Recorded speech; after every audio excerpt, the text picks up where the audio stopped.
Yes, yes. Wait, let's put him on. Start the tape while he's changing. While I'm folding the pants up, it's already done.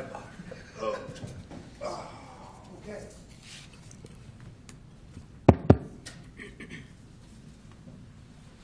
We're good. AV guy, things in it, okay, Darren? AV guy? That's it. All right, you're good. Good evening, everybody. We'll now call to order the December 12th meeting of the Hillsdale Borough Planning and Land Use Board. We'll begin by the open public meeting statement read by our Deputy Secretary, Tanya, followed by the Pledge of Allegiance. This meeting is being held in accordance with the Open Public Meetings Act. The notice of this meeting was published in 2 newspapers according to law, and time and place of this meeting have been posted in a prominent location in Borough Hall. Please stand for the Pledge of Allegiance. I pledge allegiance to the flag of the United States of America and to the republic for which it stands, one nation, under God, indivisible, with liberty and justice for all. And we'll have our roll call. Chairwoman Cates? Here. Vice Chair Reardon? Here. Secretary Raymond? Mr. Alter? Here. Mr. Friedman? Here. Mr. Grebe? Ms. Guzman? Here. Dr. Weinberg?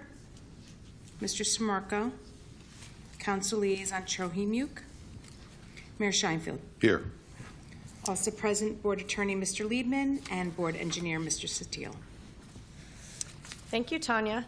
At this time, I'm going to open the meeting to the public. This is on any items or issues other than those listed on the agenda below or that may come before the board on another evening. Welcome. Do you want to address the board tonight about anything, or are you just here to? I don't think this is the agenda. Yes, No. that's our agenda. That's our agenda. Agenda. This is the planning board. We're open now to the public if you'd like to address us. If not, there'll be another time to come before us on any matters. This is any matter that's... Yeah, You wanna talk about that we're Memorial, not, that you we're can- not. Oh, I'd love to talk about them. Yep. This is about, just so you know, this is about any matters that we're not officially hearing tonight. We're not hearing Memorial Field, so this would be the time to come before us if you'd like to comment. I'm just going to ask you to give us your name and your address, and you're going to speak into the microphone so everybody could hear you. Yes, my name is Michael Fronte, 57 Holdren Street. Been there 32 years. I'm a licensed professional engineer in 27 states. We're on the corner of Holdren and Hillsdale, so we would be directly affected by the lights. Welcome, Mr. Fronte. We're going sorry, to, do we swear him? No. We don't swear him? Okay. Can you He's please not spell giving your last name? testimony. A front like front door, F-R-O-N-T, with an E at the end. All right. Okay, so we'll hear what you'd like to tell the board, and Sure, then I'll be we'll quick. respond. That's okay. My previous work experience is being on the design team of the Olympic Stadium, the World Cup Soccer Stadium, the Cincinnati Bengals Football Stadium, Miami Heat Basketball Arena. I have some expertise in the area of sporting venues. Let's just leave it at that. I won't bore you with all that. We love the kids. We support them. My wife owned Art Smart Academy. We actually did the rec program in town for many years for art for the kids. We have 2 kids that played on that field. They cheerleaded. We have 2 girls. We're all about the kids. We're concerned traffic, congestion, buffering with the lighting. Being an expert engineer, the reality of it is with buffering that you need highlights for baseball, more so than for football. We've all heard the expression, we lost the ball on the lights, the fly ball on the lights. Our concern is, with buffering, if those light towers are going to be 85, 90, 100 feet high, you're not going to plant a wall of trees that are literally bigger than the Rockefeller Center Christmas tree. I'm not trying to sound pompous, but that's what we're talking about, the height that it would take. Otherwise, if I'm shining a light here, and halfway down the microphone is where my horizontal block is, it's not like a stadium that has walls, and the lights are directed. Modern lighting is better than old lighting, but the lights still cast everywhere. So we're worried about a light nuisance, if you let me call it that, late at night, the traffic, more activity in the neighborhood. There's been some stuff going on, and I myself have come to the police and discussed it with them. Try to be a good citizen in the town, but you know, at the end of the day, we support the kids. I think I can't speak for all my neighbors, but let's just say that when we speak amongst ourselves, the biggest concern is the light. Traffic, this and that. I never thought I would say this, but the way that people drive like maniacs down Hillsdale Avenue, I wish they would put a camera in and hand out tickets in the mail.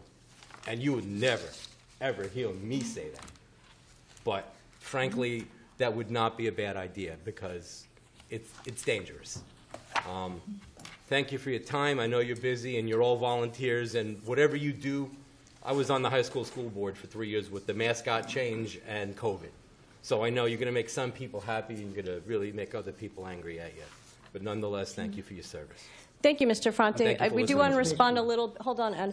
We do want to respond a little bit. We can't give comment on something that we're not currently reviewing. Understood. So probably we will not be hearing this till the spring is what I'm hearing, but I do encourage you to definitely come back to the board. Oh, yes. At that time, you'll hear us review it. You'll have a chance to speak again. We're very happy that you're proactive. This is a board that really cares about the community, Thank and you're you. going to hear that when we hear this project. I also, I was a little concerned in watching the council meeting because I felt the board's role in this upcoming hearing wasn't explained necessarily correctly. Our role is very limited in terms of what we as a planning board can do on the project. Are you comfortable sharing about that? Yeah, so this will come to the board as a capital review under the municipal land use law. And think about it this way. The governing body determines zoning. If the governing body wants to build a 20-story tower for Borough Hall, they don't need the board to approve that. Like, they will come and tell the board what they're going to do, and that's what will happen. So the municipal land use laws gives a role to the planning board for capital reviews so that we can hear what's being proposed and offer comments and suggestions, but there's no obligation that those recommendations be followed. It's really a purely Understood. advisory Right. function. You So know- we will definitely comment on noise, on lighting, on traffic. We'll make recommendations. We hope that those are listened to, but ultimately, the decision about the project's going to be with the council. I understand, and, Yeah. you know, I said this at the town hall meeting last week, and it may seem a little abrasive, but, you know, I was born in the Bronx. My family moved up here many years ago. I love the Bronx, but I don't want to live in the Bronx. Let me say it just like that. The money for the lights could be redirected to help other fields and improve other things. There's a lot of things that need improvement. We understand that. We all live here for a lot of different reasons, but a lot of them have to do with the schools and the kids and the enjoyment. But the residents in the area, none of us knew about this. Now, we know on May 9th, there was an approval and, you know, everybody agreed for the 45 grand for the engineer to engage them, and that's great. It was done in the public forum, but not a one of us knew. So they said, well, didn't you guys know all the sports people were here through the process? Not a one of us knew, because we would have been here a lot sooner. And frankly, what's most frustrating of all isn't even the lights, is that we found out 3 days after Election Day. And I know what I'm saying. Yes. And that, to be honest, is really messed up from our perspective, because it fosters distrust. Even if my thoughts are completely misplaced, there's a high level of distrust right now in our community there, because why did this surface out of nowhere? We're really pissed off about that. And we're not stupid people. We don't live under a rock. So I understand that's not your bailiwick, but I want to say it for the record, and I thank you so much for hearing me out. Absolutely, and thank you for being involved and for caring about the community. Yes. And hopefully, we'll see you at the future date as Yes. you follow the hearing. Thank Again, you for thank you for coming. your service. Thank you very much. Is there anyone else from the public that would like to approach the board on any matters that are not on the agenda this evening? If there are none, I'll close the meeting to the public. Okay, and we will move on to our invoices for CSG Law. There's 1, 2, 3, 4 invoices for a total of $1,962. Do I have a motion to approve? Motion. Do I have a second? Second. Did you get those? I'm sorry. who- Stephen. Okay, yeah. Chairwoman Cates? Yes. Vice Chair Reardon? Yes. Mr. Alter? Yes. Mr. Friedman? Yes. Ms. Guzman? Yes. Mayor Scheinfeld? Yes. Thank you. Moving on to invoices for Burgess Associates, $736.25. Do I have a motion? Motion. Mr. Alter? Second. Ms. Guzman? Chairwoman Cates? Yes. Vice Chair Reardon? Yes. Mr. Alter? Yes. Mr. Friedman? Yes. Ms. Guzman? Yes. Mayor Scheinfeld? Yes. Thank you. Moving on, we have meeting minutes to approve. First, we'll do the open meetings from November 14th. Please review, and when you're ready, I'll take a motion.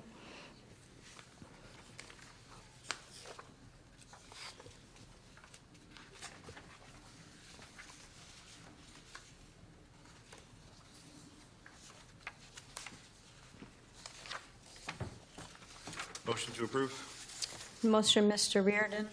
Second. Second, Mr. Alter. Chairwoman Cates? Yes. Vice Chair Reardon? Yes. Mr. Alter? Yes. Mr. Friedman? Yes. Ms. Guzman? Yes. Mayor Scheinfeld? Yes. Motion's passed. Thank you. Move on to our mayor and council referral of the evening, number 2417. Oh, sorry, I apologize. I can't follow an agenda. We have our closed minutes from November 14th for approval. Please review those. We don't need to discuss that. Okay. Motion to approve?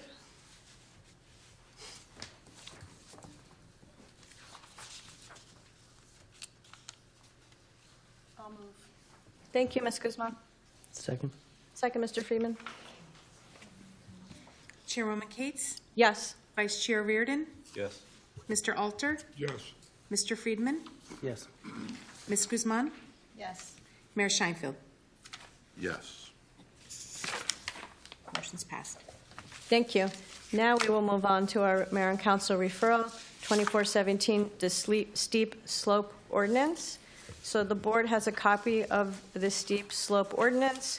We also have comments from Chris, and we have comments from our planner. Should we be reading those into the record, or is it enough for the board to You don't need to. review it? Okay. So can you advise us as to the procedure at this time? So this is a land use regulation, and 4055D 26A of the municipal land use law requires that land use regulations be referred to the planning board for comments, and we have 35 days after referral to report back to the governing body. I have prepared a letter for you all dated December 12th, 2024, which essentially recaps the information contained in the Burgess report and also references the edits that Mr. Statiel is suggesting be made to the ordinance. I think I should probably read that into the record. So Yes, everybody I would has like it. to hear that.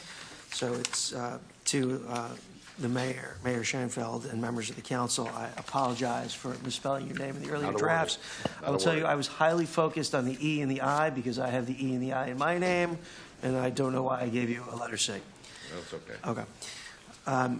I write in my capacity as counsel to the Hillsdale Joint Planning Board pursuant to NJSA 40:55D-26A with respect to the above referenced ordinance referred to the Joint Planning Board for consistency review under the municipal land use law.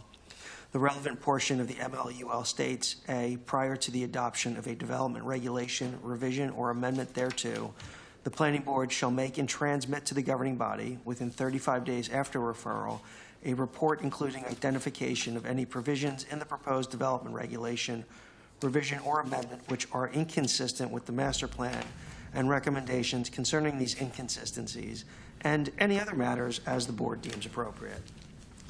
In considering the inconsistency issue, the board has had the benefit of correspondence from its professional planner, Tom Behrens of Burgess Associates, dated December 5th, 2024. The board adopts this correspondence attached hereto, together with this letter as its report to the governing body as required under the MLUL. The board concurs with the planner report and draws the council attention to, 1, the 2003 master plan goal of protecting environmentally sensitive areas and natural resources. 2, the 2022 master plan amendment to ensure new development minimizes impacts to surrounding uses, including consideration of environment and natural resources. 3, the 2023 environmental resource inventory, which highlights the importance of preserving steep slopes, which reiterates the description of steep slope areas in the 2003 master plan. The board further recommends some minor, quote, cleanup of the ordinance as reflected in the markup of the proposed ordinance suggested, there should be a little suggested there by the board engineer, Christopher Statiel, which is also attached here to and made a part hereof. The proposed ordinance is therefore not inconsistent with the master plan, and the board recommends it be adopted by the council. Okay. Can we make comments on this ordinance? Yeah, you certainly can. And if you would like, I can make edits to this letter before we issue it. Yeah, I think, well, let's hear what the board has to say and see if we feel that that's Okay. necessary. First, maybe we can talk about Chris's edits. I just wanted you to know, Chris, that I checked in with the borough attorney, and there is not going to be a referring slope diagram, so they're going to strike that from that draft. That was a good question. So maybe we want to start by looking through Chris's comments and see if the board wants to add anything or comment on anything in there. I think like in the, under 175B slope analysis, it talks about providing existing contours a minimum distance of 25 feet beyond the property boundaries, which may be in somebody else's private property, which I don't think we want to sort of legislate that or passively permit that. I think you should just strike, I don't know that that's important, but I think. Which page is that, Chris? It's on the second page, Yeah. under B. Right, slope Yeah, analysis. so why don't, I mean, besides the grammar, which is obvious, why don't you just go through and clarify why you made the changes? That was the major one, right?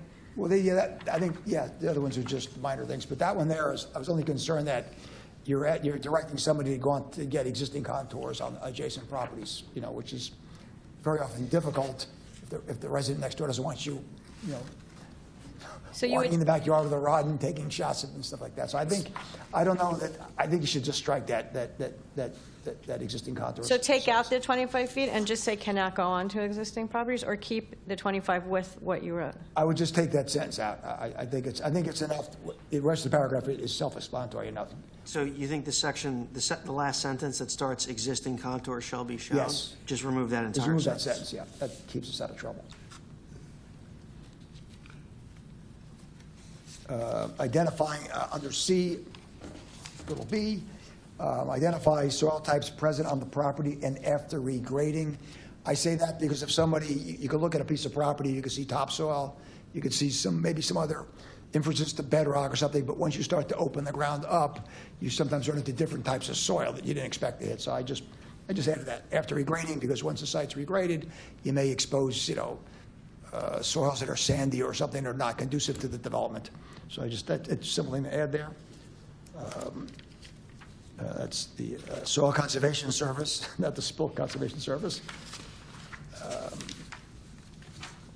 On the last page, I just added a D, that any retaining walls and steep fences, et cetera, you've got to provide on the property and show plans and specifications for those. And all applications are set forth in this chapter to make sure that everything is covered, whether it be just a simple plot plan for a house or if it's a major development. What does that mean, all applications set forth in this chapter? Well, if you look back in the chapter, it says under again, 310-175, So it says. for those definitions? Correct. All Okay. applications for major minor subdivisions or site plan approvals or for permit for construction. So I want to make sure it's clear that those all have to include the plans and specifications for retaining walls. It's pretty simple. Under 176, for subdivision approval, under B, there's a little, I don't see if there's a conflict. Under A, it says, no buildings, improvements, or structures, including roads, driveways, et cetera, shall be constructed or any displacement of soil within critical slope areas. Then under B, it says, for subdivision approval, common areas are also subject to the maximum disturbed area. Roadways are exempt. So one says roadways are in, and one says roadways are out. It's a little bit of a conflict. I think that should just be cleaned up. It could just be a tweaking of that maybe. But I would also include roadways and public rights of way as well, because you do have areas beyond the pavement itself. You have areas in the, 10 foot, 15 foot beyond the actual right of way of the public roadway. I want to make sure that's all included there. Under B, if you're going to deviate from these standards, then it's going to be considered a bulk variance. That's all. Okay. And then the last thing is I took out, we don't have a zoning board of adjustment in town, so it's just us. Right. Okay, does anyone have questions for Chris? Yes, Dan? So when you, on the second last page where you say "and after regrading," I guess, because this is part of the design application, so I guess you're talking about if they're adding soil to flatten the land, is that what? Or if you're stripping, or if you're cutting, and you start to expose some other types of soils, we should know about those. So they would have to come back with the additional information, though? Then. Or provide, or do the due diligence ahead of time. Just soil testing. Yeah, either do soil logs or test pits. Most boroughs make you test the soil you're going to bring in and out. Yeah. So Right. it's actually, almost every town's doing it now, so. Yeah. Okay. So that would become part of like the application, that you see that as part of the completeness review for those? The testing, or is that for permit? Well, if somebody's gonna come with a, first of all, major site plan, hopefully they've done their test borings, et cetera, right? Pretty sure they would for steep slope areas. You got somebody cutting an embankment, big embankment, they're gonna have to have soil analysis for what they're gonna be doing down the road, right? I've only done soil testing right before we start, to get permit, basically. It's for, perk testing and, but to their point, for an application, I think that's something that you're gonna have missing every damn time, especially on like a residential Yeah. application. Because if I'm not mistaken, this is all encompassing every zone in the town, right? So steep Yes. slope It for has to every. be, yes. I'm just making sure. Yeah, no, Has it's to. important. So that means like on Magnolia, all the painted lady houses, those are all technically steep slope houses, right? Well, that was Chris's, we're going to have a lot more I'm just trying to potential get the. variance. Yeah, everybody. So anything of more than 15 feet per 100 foot of drop in elevation is steep slope? Yeah. Okay, I just want, Yeah, like, west of the Parkway, you have a lot of those houses up there are steep slopes. okay. I don't know about, I personally and professionally don't know about adding the testing of soil to be a condition for an application. I think that's more of a permitting thing, but hey, I would leave it there kind of if the it's the still going professional wants to do it to be later. under your review anyway. Correct. And if the professional wants to defer it, then we would just either accept it or not. Because soil conditions are going to really be the condition of what they can design a retaining wall for and everything along those Exactly. lines. Okay. Yeah. But I mean, I guess if there isn't a retaining wall, if they're using the, just the slope itself, the type of soil would, yeah, I guess. And we say any wall, any retaining wall has to come in. I think I had, I think the wording is on page 3, it's page 3. that's- top D. Plans is specific for any retaining walls, so that would mean anything 3 feet and below or 3 feet and above. In New Jersey, it's 4 foot, including 4 the foot. foundation, so that's going to pretty much 3 capture. foot above grade, basically. Yeah, even probably less than that, even 2.5 foot, you're still going to catch them, yeah. Michelle does that anyway. I think leaving any is the right way to word it. Exactly. Leaving the word any, that way it stops Yeah. people from trying to bury 6 more inches and then say it's not. That's right, yeah. required, yeah. So retaining wall is defined in here as a structure constructed and erected There it is, between there's the, lands. If thank you, Mark, there's the 4 feet in height, yeah, I was looking for that, yes. Right. Which is minimally 4 feet, and you put exposed height. Yeah. So Exposed, above grade, whatever you want to put, yeah. Whatever the better legal. I like exposed. Exposed. It's very raw. So if you touch the retaining wall, though, let's say you have the existing retaining walls on your property, and you touch it, though, then you have to come in front of us. So like, Well, there's 2 things. You have to come to us or go to the building department also, because they've got to issue permits for the retaining wall. If you're replacing an existing, technically you're protected Yeah. by the rehab subcode. We have to provide drawings and get a permit for it, but you could replace an existing wall, I just guess- like an existing fence. As long as that fence is there, you can. well, I guess, because that would have a slope Great. technically right over 50%. You have a 90% slope. So I'm just thinking about the repercussions here, like, technically a 90% slope, then, so you would have to come in front of us if you're over 500 square feet. That was your original. Well, hold on, and I think we have to change, the checklist is coming in a couple Yeah. of minutes. That should say that, if it's, like, we don't have topography on there for site plan requirements. What's that, topography? Topography, because how are you going to deem something a steep slope if you don't have to pop. Well, it says here, the term, it says here, it says about putting the contours on the plans here, where is that? Slope analysis, it shall show the existing proposed topographical contours at 2-foot intervals clearly and delineate critical slope areas. That's under B, under 175. I know this, So someone's going to need to know they have a steep slope. I was about prior to say, this is a very dumb question sounding, but I know, I us, would we doubt do. that most residents know that they would fall into this category, correct? Yeah, I mean, a lot of the historical houses, I live on Large Yeah. Ave, I mean, Yeah, there's. a lot of them they have slope. Steep lawns, yeah, steep driveways, yeah. Overall, it's a cut and paste, ordinance. Norwood has one just like this one, because they have the hill, East Hill, Alpine, Englewood Cliffs. I think there's a lot of old homes that does affect, but there is nothing, there, I like it because it's bringing retaining walls to the forefront, and that's really what people, they call a landscaper, and they try to do whatever they can. We see it all the time.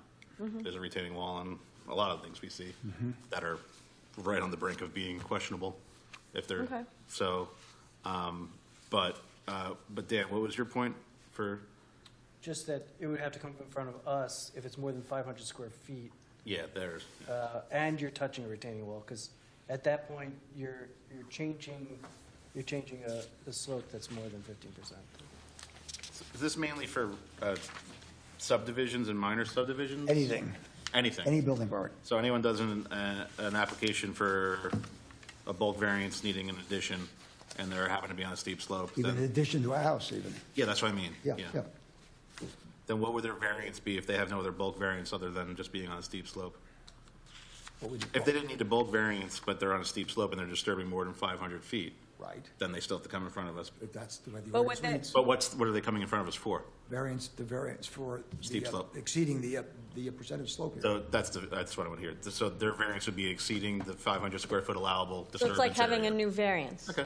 It's like we're adding a variance. We're adding a variance. Well, that's clear. That makes sense to me then. I mean, you could have a cutoff, say, only throwing this out, you could say, properties under a certain square footage would be exempt, say 10,000, 50,000. I think then we're getting even crazy. Because, you get everybody with a single-family house now is going to be going through the rigors of this. And I don't want to drag, in my opinion, I don't want to drag homeowners before the board for a soil permit. This is what we do in Mahwah. I live in Mahwah, and it's terrible. He's listening to me, but I think it's really terrible. It's just, then also, what about advertisement? Are they going to have to advertise for the hearing before the board? Yeah, by So then all the language neighbors law. come out, and then, you have the parade about, oh, I don't like the addition that so-and-so's putting on their house, and, it can be kind of sticky, so to speak, just for somebody who wants to put an addition on the back of the house. The 500 square foot limit is also tricky because they could do it in parts. So you do one application for the 500 square feet, come back for another 500 square feet to get under the threshold. I mean, do piecemeal. Right. Yeah, you could, Gets expensive. yes. Well, they wouldn't have to come to us, though. Can't legislate everything. You can't legislate everything. Piecemeal, you're right, you can't think of every possible person trying to do every possible thing to get around the ordinance, that's correct. So our job is to vote for whether or not this ordinance is consistent with the master plan, correct? It's actually, is it inconsistent with the master? Is it inconsistent with the master We plan? call it a Yeah, I was going to consistency. ask that question. The last sentence that you have in your letter specifically states it that way. It says, "is therefore not inconsistent," and you deem that different from saying "is consistent." Yeah, it seems very similar, and it is very similar, but we don't have to have a long conversation about it, but Right. like, I just wanna make sure there's a I am in a litigation right now where like that issue is like front and center. Okay. You don't have that issue on this ordinance. Okay. All right, so So back to the- I'm sorry, Stephen. So is this two parts? So we have our professional recommending changes. The board can also recommend changes? Whatever you'd like. And then afterwards, we vote whether there's an inconsistency with the master plan. So does anyone else have comment? Sorry, Stephen, you were going to say something? No, I just don't think we answered if we, Yeah. for the people providing site plans and existing site plans, or existing surveys and then site plans, because, I mean, Steve Losner's just looking at a rectangle on a piece of black and white paper, and if there's no spot elevations at minimum, how's he supposed to know to deny them? Well, How is it done in other Or, towns? or they might get stuck later when they do the inspection and see the sign and say, oh, you need a variance now. How is that handled in other towns with Then the we ordinance? look like we're not a transparent and trustworthy, organization. Right. But without the, So I think you just gotta make that where they have to add topography to their survey and just cut it in the, Well, do we know how this is handled in other towns that have the steep slope ordinance with the zoning? So I would say typically, like, the applicant's engineer identifies if they need a variance or not. Okay. And then it comes in. But, yeah, it's an interesting question. If somebody's coming in for a small addition on their house and they need like a side yard setback for it, it may impact the slopes. You may not discover that until the hearing's actually taking place and you look at the photographs and you do a site inspection.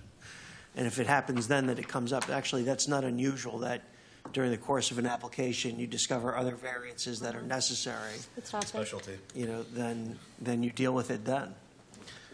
And it's how the professional sort of tempers his review of things, We try not to, I'm thinking the word for it, I hate to use the word beat up, but, make applications difficult for a homeowner trying to put an addition on a house. We try not to overregulate the person. If it looks like it's okay, we generally just let it, we sort of let it go. We don't get into the bolts of somebody putting a one-bedroom addition on a house. That's how we kind of deal with that ourselves. Is it possible to have it just as an item on the checklist? What's that? To do it that way? That was topography your provided? point. That would That add it was to his the point. required survey thing, Yeah. yeah. They could put it, but they'd have to get a survey for a minor thing. It has a you're lot of things on there, and it says like, dimensions of everything, but it's typically just a bulk survey. That means dimensions, Right. the perimeter. It's not a 3D. Yeah. Well, no, and it's, it's just more expense on the applicant to do the topography too. And not outrageous, but it's still more, obviously.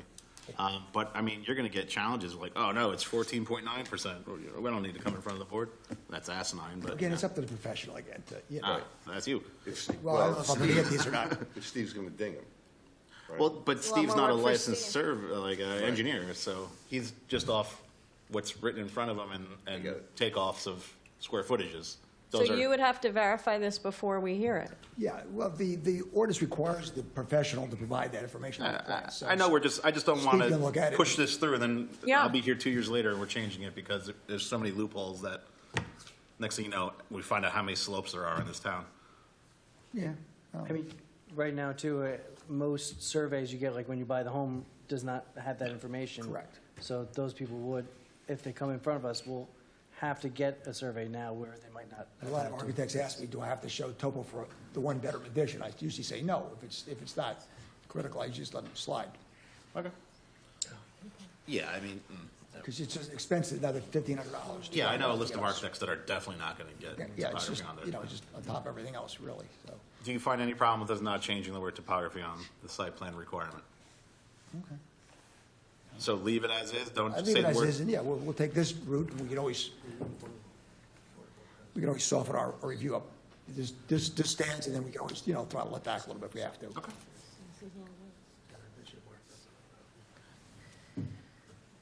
Sorry, I had a question, not relevant to the That's fine. current question.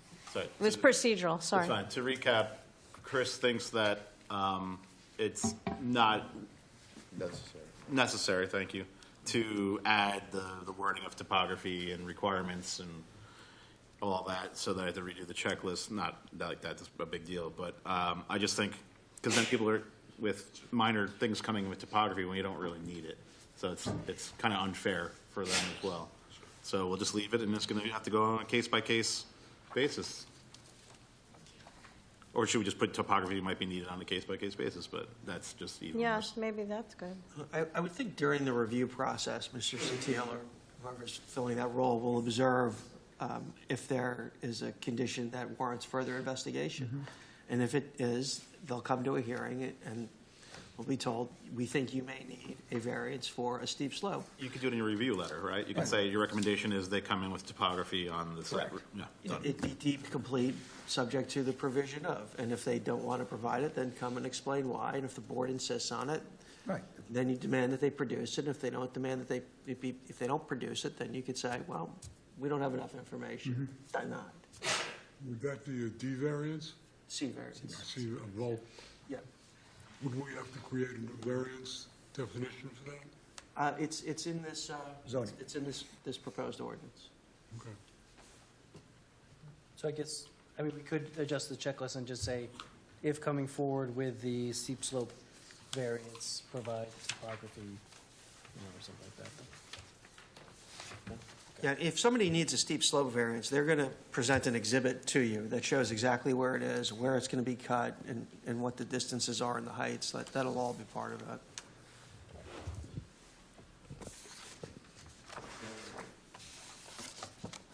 Okay, any other comments from board members?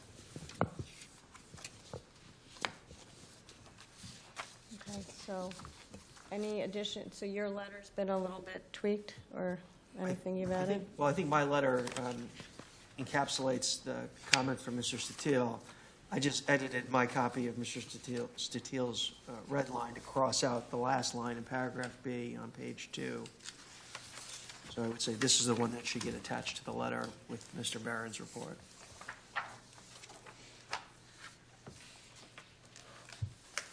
I might ask Chris to just put your initials next to my little markup there. Okay.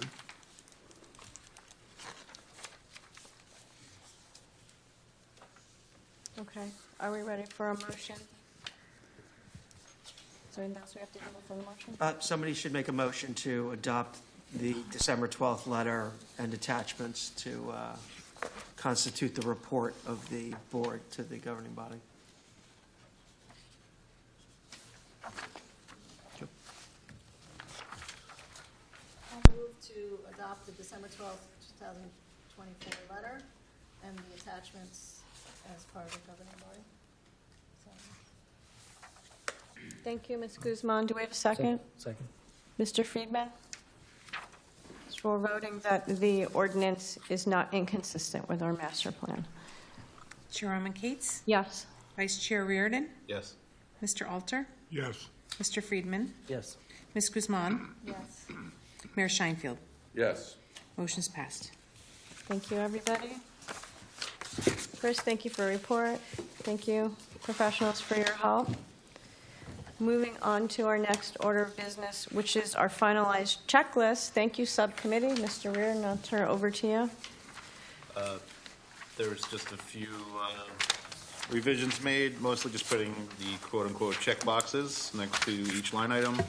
I think keeping them numbered is important so that if there is a problem, you can refer to what number is lacking to the applicants. Other than that, we just put the number of copies, because 3 for the initial completeness review, and then only 13 would be needed to make it a 16 set. And I also put the requirement of a digital PDF copy at the beginning of it, so that we have that from the get-go. I think that is more or less everything on there, and what we were just discussing, if we wanted to add to number 8, that would be the place, but I think it's at the discretion of the board's engineer to request that anyway, so we could just leave it off. I think we give the power to Chris when he reviews the initial application. I got a couple of edits for it, too, as well. Of what? Your checklist. Oh, I don't care. Oh, let's hear them. It's simple. In the very first paragraph, for the purpose of the completeness review, 3 copies of the appropriate application materials, I would add there, and required fees. So people don't think they just walk in with 3 copies of the plan, they walk away. So when they submit the 3 copies, they should also provide the application materials and It the says, required fees. materials listed below are required, and it is number 13. Well, just, okay, making sure it's clear to everybody who walks to the front door. I like leaving it for 13, thank you. Okay, if the applicant is determined to be complete, the planning board, I would say deputy secretary will contact the applicant to submit the additional 13 copies. That would be, I'm sorry, what was that second one? that's on the second paragraph. Yeah. The planning board deputy secretary will contact the residents applicant. That will be Tanya. We're leaving the names out so that no one can show up at a desk asking for people, and that's, yeah, deputy is fine, but Because the board secretary is actually sits on the board, actually, believe it or not, yeah. So you don't want to be doing this yourself, Mr. That's why Tanya would be reaching out to the applicants. Under number 8, In New Jersey, the site plan can be prepared by a licensed engineer or professional planner or architect, up to 2 acres. Do you know that? It can be, but it's up to us to. I mean, I think you just, So how do you want me to word it? A planner can make the site plan, really? up to 2 acres. Wow.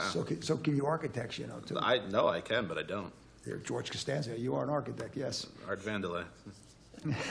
So I would say, you could say either say by the requisite licensed professional, or you want to just say engineer, it doesn't matter to me, Or professional, or other professional. or the professional, yeah, in the state of New Jersey. So licensed professional engineer, or other, Licensed professional? or other, allowed, what's a better word for? Permitted. Permitted, yeah. Permitted. Okay. Chris, we were so close to the end. This would be nice if I had this during the revision meeting. Yeah, That'd be great. weren't you here when we discussed this So last good. time? If only there were like 10 emails about this. Weird. I asked a lot of times. I just try to keep it simple, that's it. This We is want simple. this done before 2025. The hardest part is putting the check boxes in, to be honest. I don't know. Yeah, we can approve it with, Those are the only 2 Chris's- comments that I have.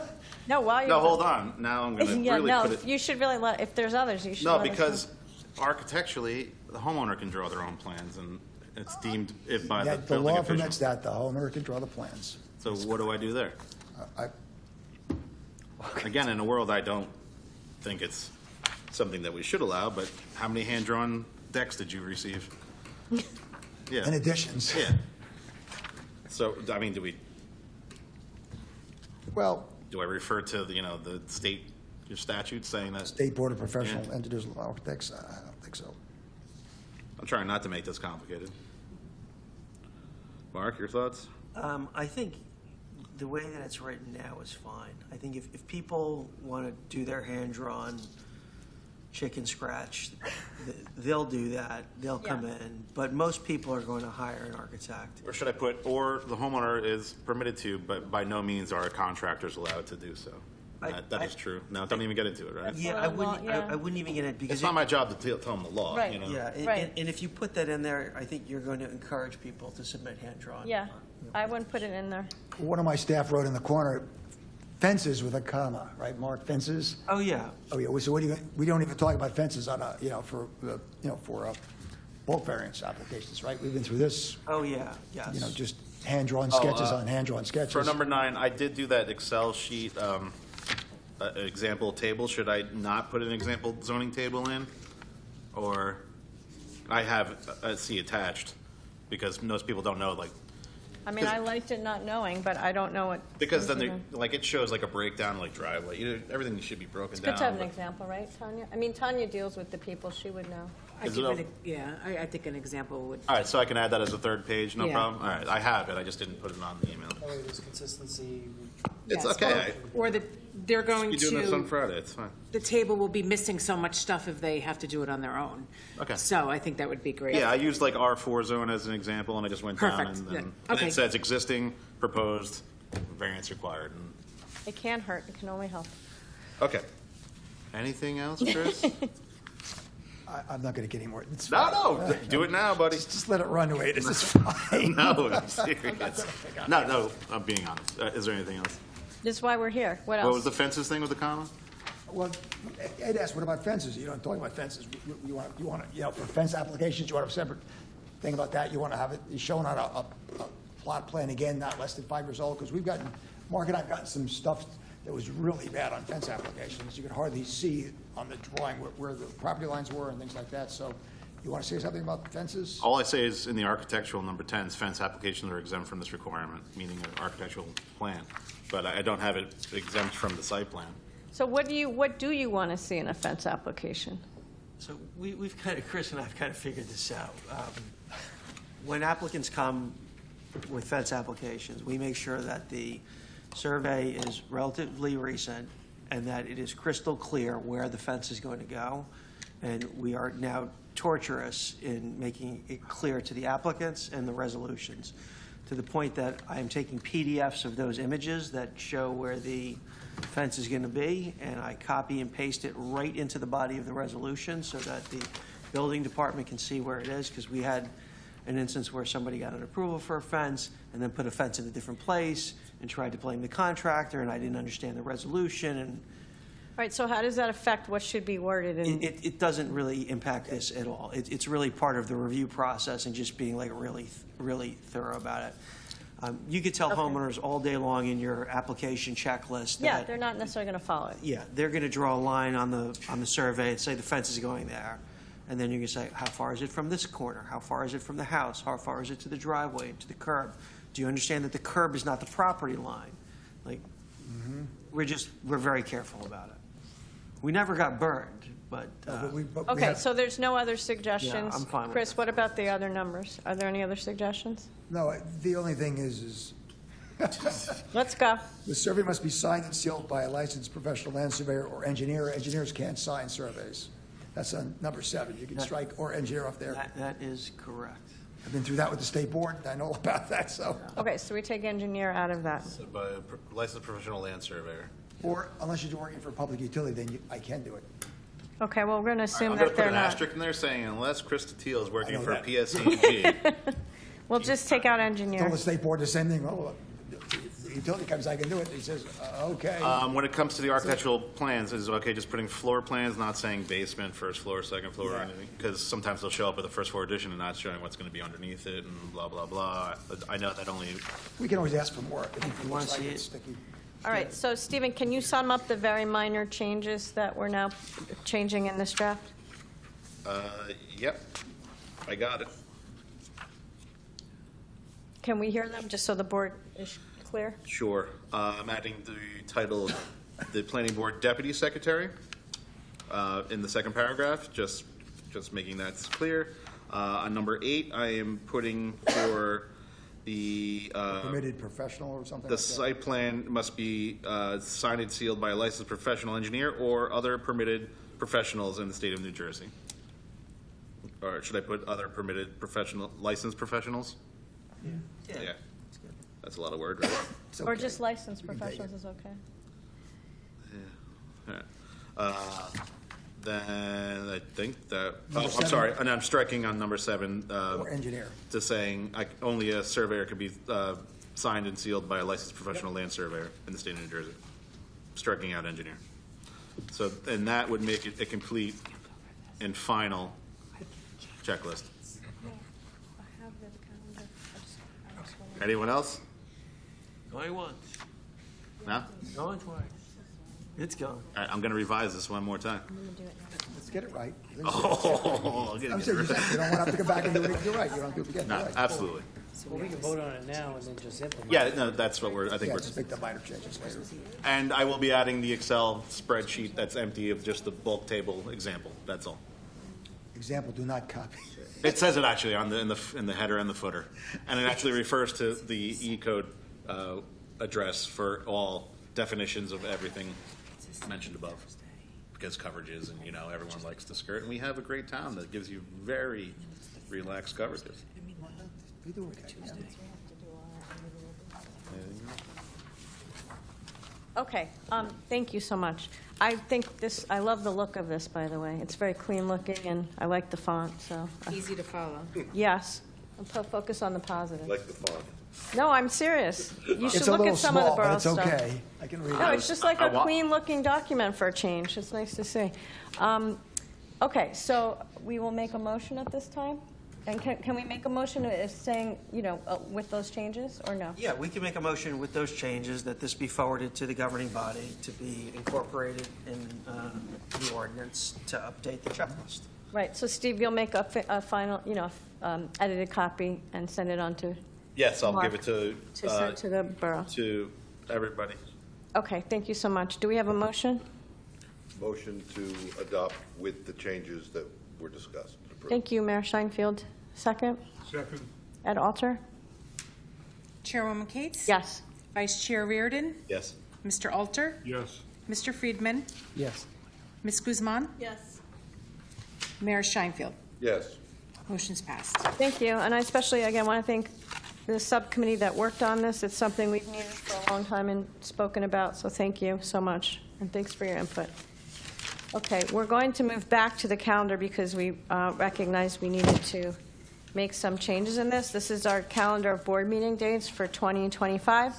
The plan is to continue with the second Thursday and the fourth Tuesday. And there are one or two dates that we need to possibly change or at least discuss. The first of all is I just wanted to gauge the board. Are you okay with holding a meeting on September 11th? I personally am. I just want to make sure, we thought we'd ask the board if that's going to be a problem for anyone. No? No problem? Okay, so that's good, Tanya. Okay. The other September date, the 23rd, is Rosh Hashanah. I don't want to ask the public to have to come on a religious day. So we were proposing with the professionals moving that to the Thursday, September 25th. Chris, can you check that one? Because I didn't check in with you about that. And board members, can you check the 25th instead of the 23rd? It's okay with me. It's okay with you? Okay. Mayor, does it? Looking now. Way ahead, I know. You're the busiest. Yeah, at all. Mark and I have a conflict on May 27th. Well, I'm fine the 25th. I'm booked the 24th, but 25th is fine. why don't we see what's going on in May, how busy that is, before we decide what we're going to do? Maybe you have to send Ed or your other associates or someone. Yeah, just saying, because we both have conflicts that night. We're both on the other board in Rivervale, so that's why. I got plenty of people. Okay, good. All right.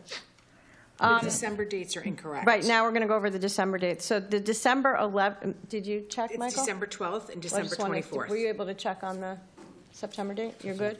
No problem with September. Okay, so we're going to change officially the September 23rd, December 25th. For our December dates, they're actually incorrect. The first meeting is December 12th, 2024. The second one is 2025. 2025. Yeah, we have to change that too. Thank you. The second one is actually obviously Christmas Eve, and we're not going to meet that day. We'll probably just hold one meeting in December and not have a hearing that last date. Unless we need to hold a special meeting, we can figure it out, but most likely we won't have to. Anything else about the calendar? Tanya or anyone else? Professionals looking okay for you? Yeah, I'm putting them all into my book right now. Okay. Did you check all the Jewish holidays? That was the only one I that did. saw, That's the but only one I saw too. Okay, all right. Thank you, Tanya, for Cancel preparing that for December us. All right, so I will have the resolution at the next meeting we can vote on. Okay, thank you. And then our last order of, oh no, two more. Our annual report for 2024, our borough engineer sent that on to us. Chris, do you want to do a quick summary? Sure. In 2024, we only had 9 variances we heard and approved. There is no, I would say, there's no particular dominant variance that we approved. There wasn't a lot of FARs, there wasn't a lot of front yard setbacks or side yard setbacks. So I says it was pretty much even keel over all of our ordinances. So I would not necessarily recommend any changes to the zoning ordinance based upon this summary. Okay. Board, any comments? Stephen? Hold on, just real quick. Yeah, sure, of course. That covered patio one, was that 11 Allen Court with the rear yard setback? Which one are you talking about? PZ 0524. 524 rear yard setback. That was 11 Ellen Court. Was that the one with the big covered patio or the? I honestly, I can't remember. It was That's Cortez. the one where they were 10 feet from the neighbor's yard. They had all those people come in and testify Yeah, that we they were lined them up. fine with the backyard. They were here because that was now the R3, we have a 50-foot rear yard setback. That just sounds very large for our borough. That's because I felt like they wouldn't have, I don't know if they're adjacent to another neighboring borough or anything, because 50 foot's like a Saddle River, Hohook is kind of setback. That's the way it's always been. Is it? Okay. Are they, I know, it's been a long- I are know. they larger lots, you know? That was the idea then, yeah, Okay. the R3s, yeah. Just not immediately, but, you know, that just seemed like something where we could have avoided, or at least had a better leg to stand on with that variance if they didn't have such a giant Yeah. rear yard setback. But that's it. That was the only one that struck me for this year. Okay. Didn't we deny one a couple weeks ago? Yeah, we did, I think it's not, if they're applying for reconsideration, would that still be on our year-end report? Should that be on there? It's not a We didn't do the Yeah, resolution. you haven't adopted. We didn't do the resolution yet. Okay. I have a question. Yes. I believe you're missing one. From a couple of months ago, 39 Hopkins Street, a generator we approved on the side of the house. Yeah. It was an extra size generator from Loud User. User, was that? I don't think it was last year. I think that might have have a been the generator. year prior. Yes, that doesn't ring a bell for me. Yeah. I think it was just before. You think it was earlier? Yeah. One more question. Should we include consistency reviews As part of as part of the No, annual the statute report? just requires us to report on the. Variances. The applications, Yeah. you know. Okay. Okay. So we still make a motion to So, forward this on, correct? Tanya, did I give you a resolution adopting the? You did, but we, What did we say, we were going to vote on you that? said you were going to vote on it next meeting because you wanted to see if there was any changes. But you have that resolution? I don't have it with me here, but yeah, I do have it. I was going to put it on the next agenda. Yeah, because we have one more, we have a meeting next week if we wanted to, for some reason, vote on I it mean, next if you week. want to, you can vote on it now. It's short. I can read it into the record if I have any battery power. Okay, I mean, that's probably easier. That's one less thing. okay.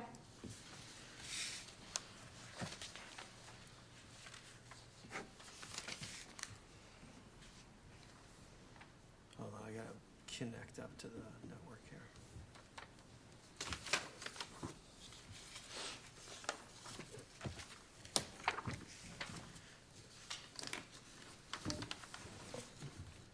I mean, should our liaison be also updating the council with this when it's, Yeah, this gets forwarded to the governing body. The idea is that,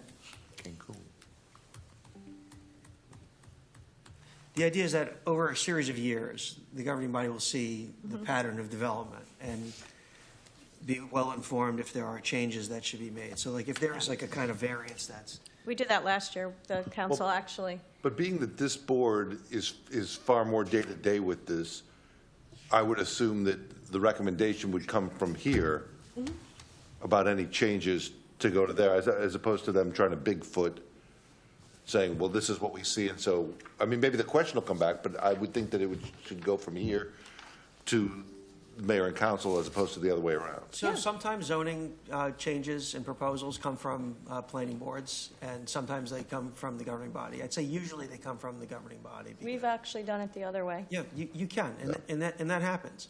The power to zone belongs to the governing body, so. Yes. That's, in my experience, that's where it comes from most of the time. And in municipalities where you have like repeated variances that are constantly granted, so some towns, the homes are all built very close to the front yard setback, and everybody wants a front stoop so they can get out of the rain.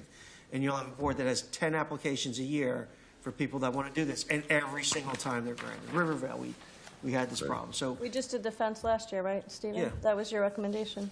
Yeah, that we finally We just did it and the council Right. approved it, But- so we just Right, did. that was the fence for the front Right, yard because fence, right. generally they won't know what we're hearing, to the mayor's point. So did that come up during the annual review process? Or Yes, just it happened last year in a review. I think it was like a We recommendation. Made a and then- recommendation, the mayor explained it, and it was passed by Yeah, the we council. got Well, it. So that means the system's working. I would Yes. rather have it that way. Yeah, I agree. Going that way than the other way down, because Okay. we're going to see, Yeah, more, on a quicker basis or more holistic basis. I mean, then. we have the data basically Yes. here, so, Yeah, no, I think that's the better way to do it.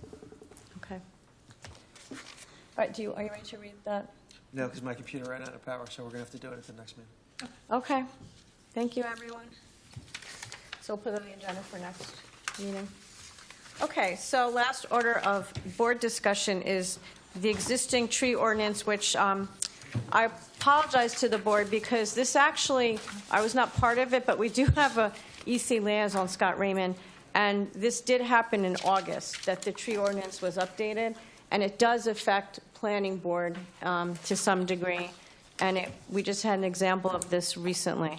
So does everyone have a copy of the new ordinance in the packet? I didn't see it, but I didn't look. Oh, there it is. Okay. Yeah. And Chris, if you can maybe, yeah, I I know why it was updated. So there's now a permitting process that's going on in the town. So to take down any tree, unless it's imminently dangerous, a resident needs to seek out a permit at this time. That was not the way it ever was. There was 5 trees that are allowed to come down at any time. In general, there's been an excess of trees coming down, and there's been clear cutting on properties, and we find out too late, and the zoning officer can't get there and stop it. So the EC was proactive in working with the town to create a stronger tree ordinance. It really has to do with tree permitting, tree permits. So Chris, can you explain how this would impact anything that we hear? Why this is on our agenda? I don't think we'll have a problem on the board's end of this generally. Generally, this is more in the construction department's belly, basically. When somebody comes in to put whatever, an addition or something on the house, they're going to show all the trees coming down. And then, if it exceeds, 1 tree, or it's 1 tree, I guess it starts at 1 tree, then they have to file a permit. Okay. The thing with a permit is, how do you deny, what would be the basis for denial of not taking a tree down? Oh, I'm the town engineer, I'm the town planning board engineer.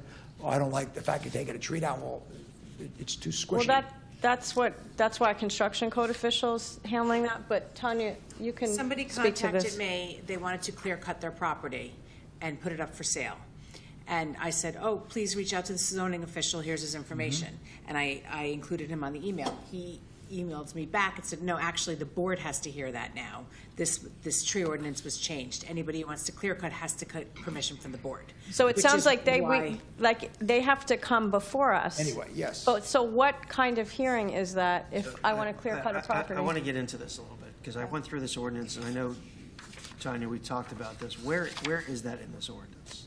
Because I don't see that in this Well, ordinance. I know the ordinance, I should find it somewhere. Now, ideally, and if this ever happens again, I already talked to the commission to make sure this happens. It would have been nice if they came to us for review, not just the council, because we could have commented on some of this ahead of time. I know, Chris, you had recommendation about trees. So anytime that this is updated, I did request that we have a hearing on it too. So I know that there's clear cutting somewhere in here. Is there a limit of trees per year that's to come down? Wasn't it 5 at one point? It was 5, but now anything has to be permitted, and It just says you don't need, there's no permit fee for 2 and under, but I didn't read this. Unless the trees are dead. I think it's 2 or 3, Stephen. Yeah, there is. I'm going to find out for you now. They're all dead when they're laying down. Well, before. I think there was sort of like I remember there was like a discussion about whether 2 or 3 can be permitted, it and I was think 2. I think it's settled on, I thought it was 3. Okay. But Fred was pushing Does it where say you 3? found it. I think it's 3. They wanted 2, but they got 3. Yeah. So where do we have the grounds to tell people they can or cannot, though? Well, this is. That's what I'm confused So about, too.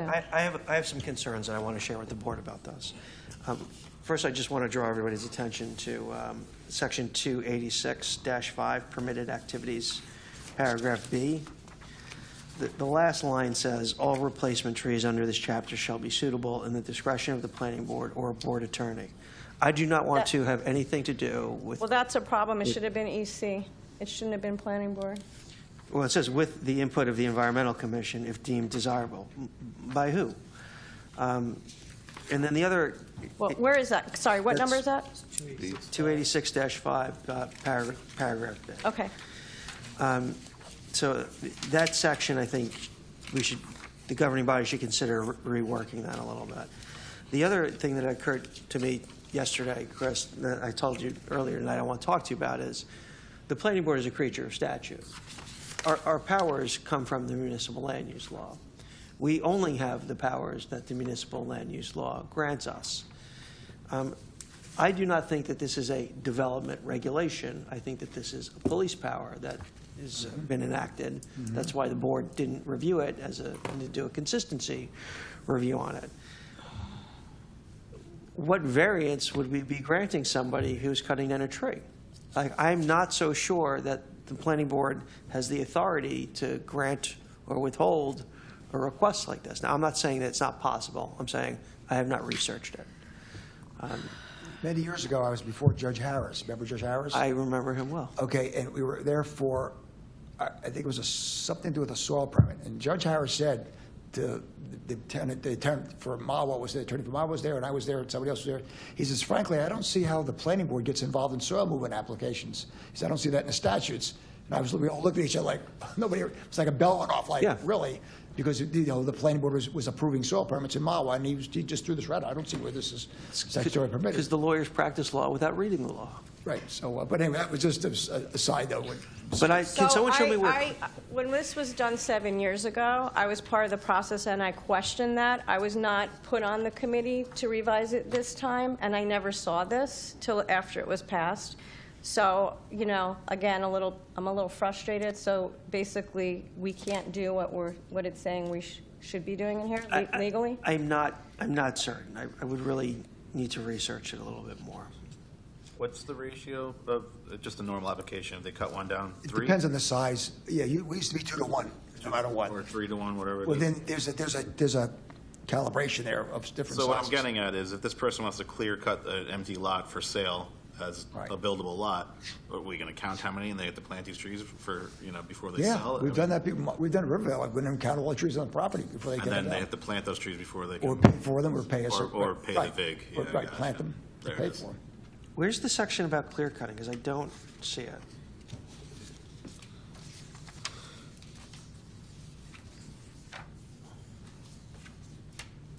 Oh, actually.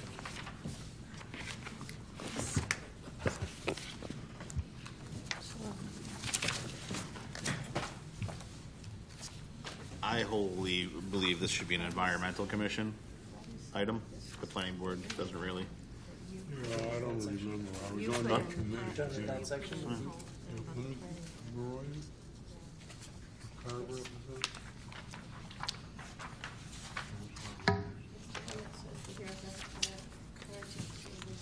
Because when someone in any boroughs cut down too many trees, they go to court. They don't go to the planning board.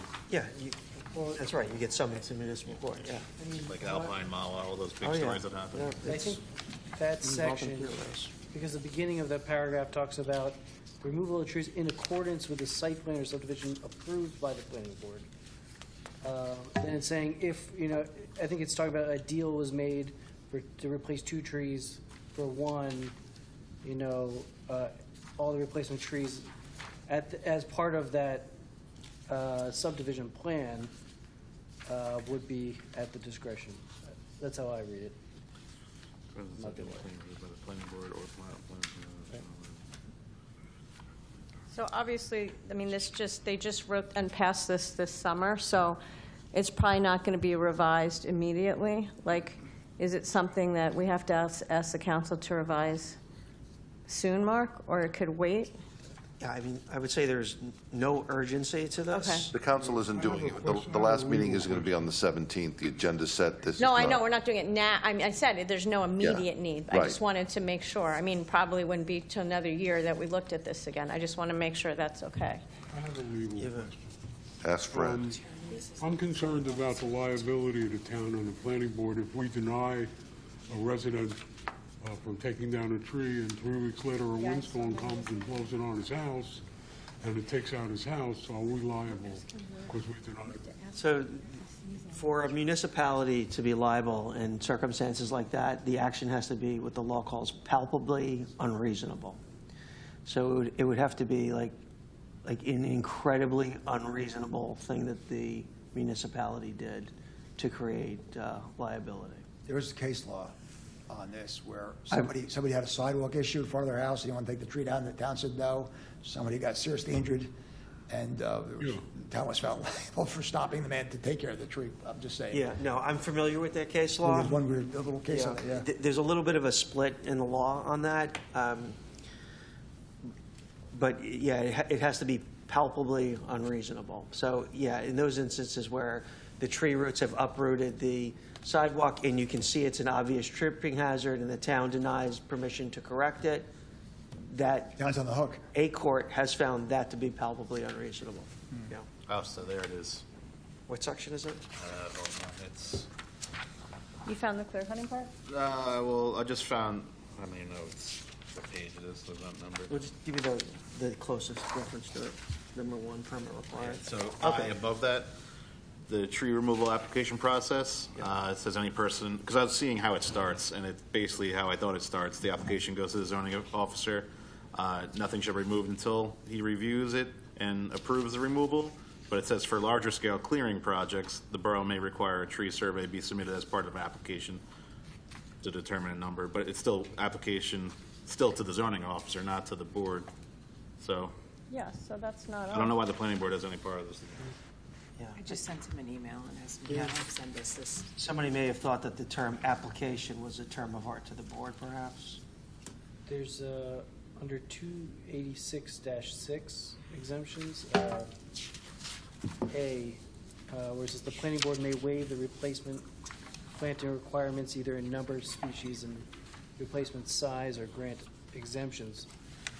I mean, I'm assuming that that's based on the If a result site- of an application in front of us. Yeah, if something's like not suitable for Right. that site and we can put It it doesn't somewhere quite else. say that, like it. Yeah, well, we can't, this is already passed, so I think we're doing it backwards, so I'm just worried, is there anything imminently that we could be in trouble for in this? No. If not, I think we should send comments and questions maybe to Mark and prepare it for the next time this is revised. So I sent Mr. Madeo an email today telling him I want to go to lunch with him the first week of January. And I would say I should bring a copy of this with me, and we'll talk about it. If Okay. that's okay with you all, I'll do it that way, or we can do a more formal request. I think as long as you have our comments, that's fine. Yeah, I made some notes in the margin here. Where did this ordinance come from?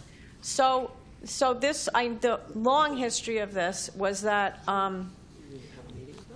the tree ordinance as of years and years and years, there's new requirements from the state in terms of Exactly. strengthening the tree ordinance.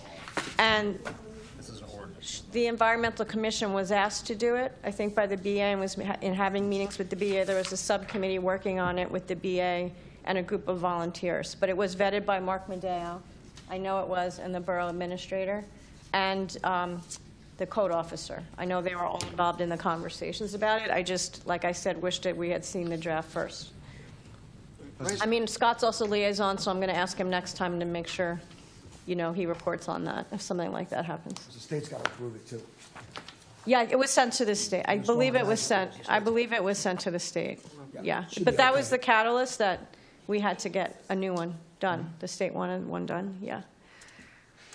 Sorry, Mark, were you saying something? No, I was just going to say, like, as somebody who's written ordinances before, I will tell you, like, as soon as you finish it and spread it around, you think it's great, everybody says, Yeah. you forgot this, you forgot that, you got this wrong.